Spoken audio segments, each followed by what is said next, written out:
মুসলমান কান্ট্রিগুলো আর কবে বুঝবে যে আমেরিকা শাসক নয় শোষক। তারা সবসময় বেনিফিটের চিন্তা করে। ইরান যে হামলাগুলো করতেছে, যে বিতর্কিত হামলাগুলো করতেছে, এই হামলাগুলো কিন্তু কোনো মুসলমান দেশের উপরে করতেছে না। আপনি খেয়াল করে দেখবেন সৌদি আরব, ওমান, তারপরে বাহরাইন, তারপর হচ্ছে মালয়েশিয়া, দুবাই, এদের যতগুলো হামলা হয়েছে এগুলো কিন্তু আমেরিকার যে ক্যাম্পগুলো আছে সেই ক্যাম্পগুলোতে হামলা করা হয়েছে, এবং যাতে করে আমেরিকা কখনো তারা হচ্ছে কী বলে ইরানের উপরে নজরদারি না রাখতে পারে, আর আমেরিকার যাতে দাপট কমে যায় এই জন্য তারা হামলা করতেছে।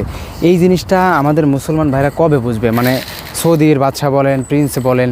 আর একটা বিষয় আপনারা জানেন কি না, সৌদির প্রিন্স কিন্তু প্রথম যে হামলাটা হয়েছিল, আর একটু যদি হামলা সৌদি আরবে হয়ে থাকে তাহলে কিন্তু তাদের অবস্থা খারাপ হয়ে যাবে। তো এর পরেও গতকালকে আজকে 4 তারিখ 3 তারিখে আলমারাই আর যে প্রধান তেল উৎপাদনকারী যে প্রতিষ্ঠান বা যেখান থেকে তেল উৎপন্ন হয় সেখানে বা যেখান থেকে তেল উৎপাদন হয় সেখানে অ্যাটাক করছে ইরান। সো ইরান বুঝিয়ে দিতে চাইছে যে বিষয়টা নিয়ে, তেলের বিষয়টা নিয়ে আর কি দুনিয়াতে এত ঝামেলা, জ্বালানি নিয়ে যত প্রকার জ্বালানি আছে। কারণ আমেরিকা তখনই আপনার সাথে বন্ধুত্ব করবে যখন আপনার কাছ থেকে কিছু পাবে। সো আমি বুঝি না মুসলমান কান্ট্রিগুলো এই জিনিসটা কবে বুঝবে, তারা কবে বুঝতে পারবে যে আমেরিকা কখনো মুসলমানদের ভালো চায় না, সব সময় তারা চায় যে মুসলমানদের দমিয়ে রাখতে, নিচে রাখতে। কিন্তু আমেরিকা এটা জানে না মুসলমানদের কখনো দমিয়ে রাখা যায় না। এই ভিডিওটা বেশি বেশি শেয়ার করেন।